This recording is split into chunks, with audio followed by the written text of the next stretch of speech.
of the Crescent Sail Yacht Club. And John, we're doing a new series on experts in various fields of sailing. And you've been a sort of a solo sailor. You were involved in the Trans-Superior this year. You were involved in the Mackinac solo race. And we're going to touch on that, but I guess the easiest place to start is the beginning. You're a lifelong sailor. Where did it start at Grosse Pointe South, am I correct? Actually, well, it started when I was 10 years old at Grosse Pointe Yacht Club. I was on the swimming team there and didn't like practicing for 20 hours a week to compete for 20 seconds. So I saw the guys out sailing one day in the harbor and came home and was in sailing class the next day. Do you know when you're hooked?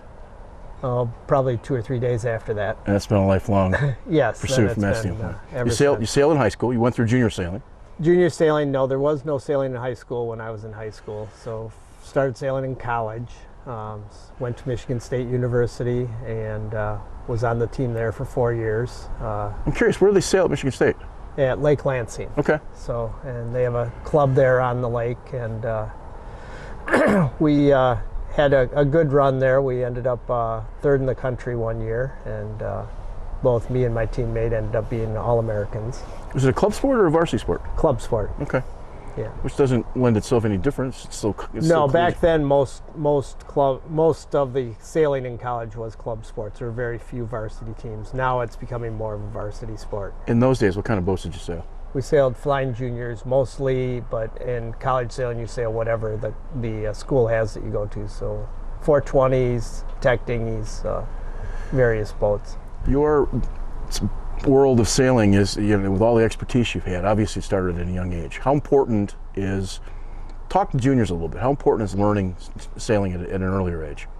Well, I don't I don't think it's that important for racing, but it's a great sport. It teaches camaraderie, it teaches working as a team, it teaches independent thinking because there's so many variables in the sport. But I have one friend who actually did very well in the Olympic trials, and he learned how to sail in college. So really, yeah. What was his? What made him best? What made him good at it? Passion, and he's a smart kid. And, okay, so he figured it out. Yeah. Assimilation, as it were. Exactly. Okay. From college, where did sailing take you after college, in terms of your sailing? After college, we came back. A bunch of friends and I joined Crescent Sail Yacht Club then, and we all bought snipes. And then we traveled around the country before we had kids and did all the major regattas around the country. Has that level of sailing was as organized then as it is now? Has it been all pretty much the same? In terms of the classes have changed as the boats have gotten higher performance over the years. But back in the 70s, the snipe class was the largest one design in the world, other than Sunfish's. And now it's faded off because it's an older design. I think it was designed in the 1930s, and so now there's other boats that are attracting the attentions, like the J70s and other high performance boats. More expensive boats. Yes. Does that have some effect on the junior sailors, the cost of things being a little bit? I think so. All boats. For example, a brand new snipe now is, I think, like $14,000. When I bought mine, it was $2,500. Right. Yeah. That's a long time. Yeah. What's your favorite part of sailing a small boat?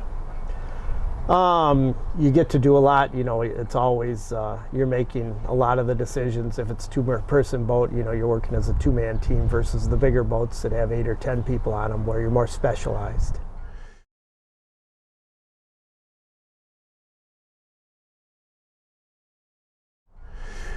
The process of learning to be a solo sailor has got to be something that just sort of comes out of nowhere. You get it when somebody's going across the Pacific. You obviously, when you're cruising. What was the allure of solo sailing for you? I think again, you're always busy. You're always active. It's a different group of people. It's more adventure, geared towards adventure than all-out competition. So. I get that with the group. Yeah. What drives the soul for you to be on a boat by yourself for 2, 3, 4 days at a crack? Oh, it's more like an endurance challenge. Okay. It'd be more like a marathon runner versus a sprinter. Most of the local races are more like sprints. The races are between 10 minutes and an hour long. Versus when I went across Lake Superior, it was 80 hours. Now, Trans-Pacific is from Sault Ste. Marie to Duluth, am I correct? Trans-Superior, yes. Sault Ste. Marie to Duluth, I sailed about 360 miles. And that's like one shot without stopping, obviously. Correct. What's the time frame on that? It took me about 80 hours. How do you stay awake for 80 hours?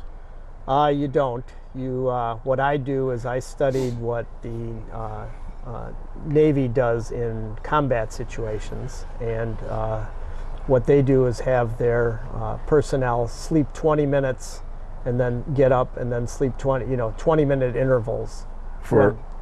So I do that for like 8 or 9 hours, in the evening or sometimes during the day. It depends. If I'm in the freighter channels, I try and stay more awake. If I'm, off by myself, then I can get some more sleep. You're on a 27 Express, am I correct? Correct, Express 27. At 27, running into a large freighter would be a difficult issue. I'd lose. You'd lose every time. Yeah. John, what is it about the 20 on and 20 off? Maybe you can explain that. I mean, in terms of... Well, it allows me to keep the boat moving fast because every 20 minutes I'm checking to see if the wind or waves have changed. Are you sleeping in the cockpit? I sleep right below the cockpit, out of the weather, but Okay. I sleep in a seat actually on my boat, so I can be up on deck in 15 or 20 seconds. So you've rigged it in a way that makes it race compatible. Correct. It's not like a cruising boat where you're just kind of laying down on a big mattress. No, it'd be nice, but no, on my boat it doesn't work that way. So you're sleeping during the day, or strictly this is a night type? Whenever I get a chance. Okay. Whenever the conditions are stable, so that the boat's moving on its own under autopilot. If it's rough, like in the Chicago Mackinac, the last 15 hours, I ended up having to stay up just because the conditions were rough and the boat slowed down a lot when I wasn't sailing it. Is that a time for no-dose or some kind of a energy drink? Coca-Cola's my Coca-Cola drink of choice, yes. Is caffeine enough to keep you awake? Yeah, I'm pretty good at I can fall asleep quickly and wake up quickly. John, this is a small market of the sailing world, solo sailing. Correct. And especially solo competitive racing. Maybe kind of explain what we may not know about, out of your Well, it's your head, really edge, your heart. it's a major sport in France. Okay. It's very big, and that's where a major portion of the champions they have a race that goes around the world solo, and the French dominate that, and they also have a lot more single-handed racing in Europe. They have a special design boat called the Figaro that they use only for single-handing, and it's here it's catching on because it's harder these days to find crew. There's a lot of short-handed racing, like here at Crescent. They have on Monday nights it's just 2 people in the boat double-handed. Now, there's qualifying races. I know there's some races on the lake here that get for solos to get you ready for other kinds of races.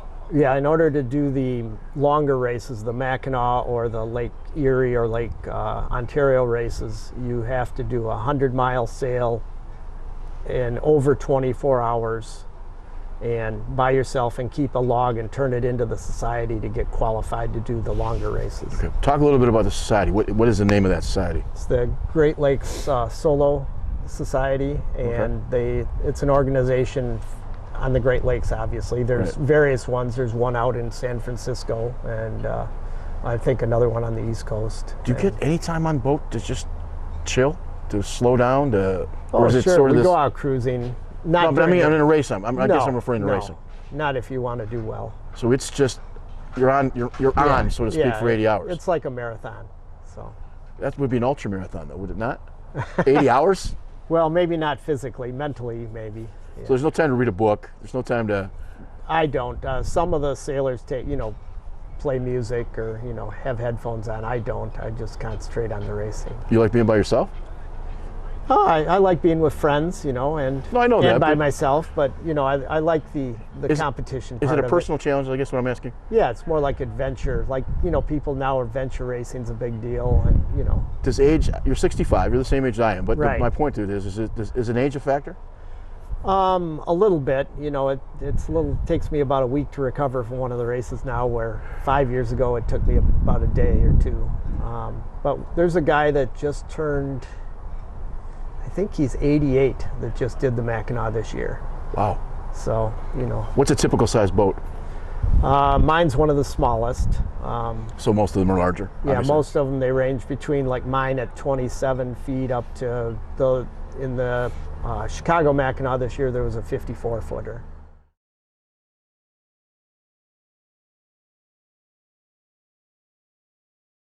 Lots of Actually, it automation, was right? probably easier than my boat because it had more equipment Right. on it. They allow electric winches. They allow, well, you're required to have an autopilot. So, Okay. The comforts of home. yeah, this was a big, older cruising boat, so it was heavy, and it just, it passed me like I was going still. Is the Superior race the longest one you've attempted as solo? Yes, so far.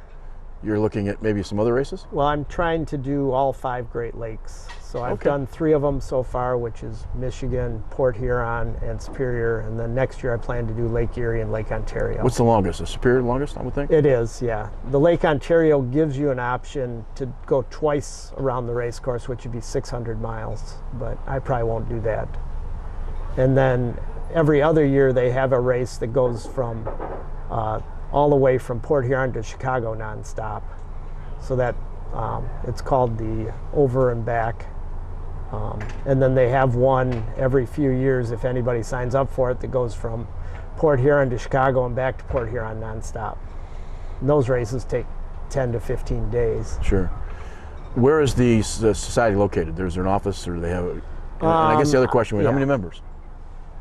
I think there's probably like 30 or 40 members. So not a huge group. No. And I think it doesn't have an official office. Okay. It's a club. It's an online, society. That What's the ages from what to roughly from what to what? Is it mostly older, younger? I think that probably the youngest I've seen is maybe 20 years old. Okay. And the oldest is 88 or Right. so. So it's a lifetime kind of an adventure. Yes, exactly. Yeah. Any anecdotes from Superior? Because I know you talked about sailing. It was beautiful. It was a much more pleasant experience than I expected. The weather was nice, so it was cold at night, maybe down in the high 40s, and in the high 60s during the day, which I didn't expect. Water temperature was cold. It got down to 49 degrees while I was sailing. How much land do you get to see on that race? Probably 50% of the time. I was going to say the Keweenaw, and that Yeah, coming around the right. Keweenaw is beautiful. Going to Keweenaw, you couldn't see land because you get pretty far offshore. And then after the Keweenaw, I was out in the middle, so I couldn't see shore. But The Sylvania Tract, which is the property from Marquette to basically the northern shoreline all the way Yeah. to Lawrence, was the old Ford hunting grounds. He and Edison okay. had owned that, and it's still all federal land now. okay, And there's some bluffs there that Yeah. are spectacular. yeah, it's beautiful. It's one of the most beautiful places I've ever sailed. Did coming across anything like the Edmund Fitzgerald ring in your head as far as thinking you're coming by some of those spots that Well, I did go over the deepest spot in the lake, which is 1,300 feet deep. But anything over 6 feet, and I'm in trouble. did that show up on the on my depth sounder? 1300? It didn't. Well, it doesn't go, but I was. I could see on the chart that it showed 1,300. What would be the chart? Would be what, 999? 3 place on your depth chart? On your depth? No, Or it 2 showed place? 1,300 on the chart. Oh, Yeah. okay. That's a lot. Yeah. Cousteau was there probably 20 years ago when John Denver, and they said there's some spots in Lake Superior that they're not sure how deep it is. Okay. I don't know how accurate that is, but Yeah. that's at least from that standpoint.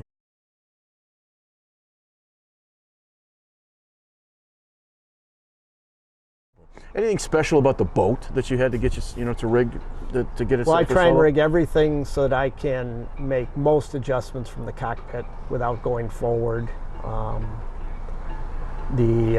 So like the reef lines come back to the cockpit, and all the halyards, and I can raise and lower my spinnaker from the cockpit.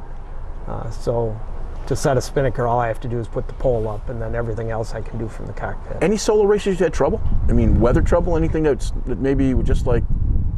There was one storm in the Superior race. I don't know what the winds were, but it was blowing the tops off the waves. Somebody said 70 knots, but it blew my boat. It put the mast in the water for about 5 minutes. That's a while. Yeah.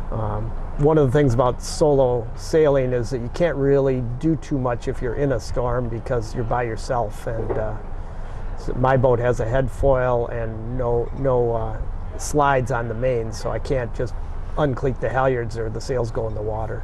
You become more cautious as a single sailor in situations like that? Yeah, that was a mistake on my part. The storm was Came up on you quarter fast. mile away before I realized how strong it was. And, So I'm home sitting in my boat, or sitting in, Yeah. in my marina, and I've got this idea I want to try solo sailing. Where does one start? there's a lot of local, like there's a Lake St. Clair race once a year that goes around Lake St. Clair. That's a great place to start. The minimum requirements for the short races are really just you need a harness and a tether so that you're attached to the boat at all times, and you need an autopilot. And actually, they'll let you do the Lake St. Clair race without an autopilot if you want. A few guys have done that in lighter air races. Okay. And then you get a chance to try it, see if you like it, and then, if you get more serious about it, you got to do more to your boat. Get good instruments, You're involved in other kinds of racing, and you're involved in the solo racing. right. The fraternity that is this solo racing organization, is Yeah. it different than? Well, the attitude is a little different. The focus is on helping everybody finish the race. So, for example, it's marine law that you help anybody in trouble, but it's not uncommon if somebody has a problem, they'll broadcast to the other sailors on the radio, and the other guys will try and help them, like a sail being stuck up or a spinnaker wrapped around the headstay. The guys all work together. My first year, actually, thunderstorm was coming across Lake Huron, and my boat's small, it doesn't have radar, and the guys who had radar were actually telling the whole fleet where the position of the storm was to help everybody out. Wow. Which that doesn't happen in a lot of competitive racing. So kind of from cutthroat racing to sort of the overall aspect of everybody Right. enjoying it. Yeah. That's a different model. Yeah, and it's nice. It's a nice break from the ultra competitive racing. Do most of the guys that come into it new get that cooperative atmosphere? Yes, yeah. I mean, some of us are pretty competitive. We want to do well, but it's all about. We don't want any safety issues with anybody. It's the experience. Yeah. I'm sure that the tales you can tell as a group too, maybe a little different than those at other races at the end. Well, there's a lot of experienced people that have, the older guy that I was talking about, he did the O-Star race back, 30 or 40 years ago, which is, from Europe to the U.S., and that's single-handed. And, so a lot of guys with a lot of experience.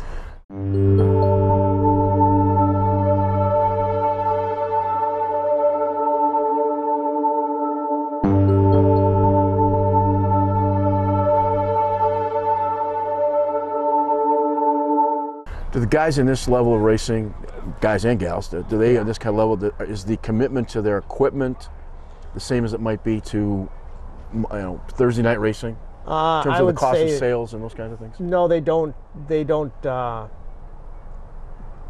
Not many of the boats really keep up with like the one design where you buy new sails every year. They don't do that. They make sure their sails are seaworthy, but maybe not as fast as they could be. Right. I find it interesting that lately, as we're talking sales, I bought new sails for my boat this year, and it's like we bought stuff we could afford. Mm-hmm. And some of the racing guys that I've talked to are talking literally in terms of how many hours they get out of a sail, or maybe short term. And I'm thinking I bought sails now for the next 20 years. Right. And so the exactly. ultra competitiveness of being a solo sailor, especially on those kind of races, I thought it's the old days of the old J24s. If you didn't buy new sails every year, you weren't part of that competitive fleet. Right.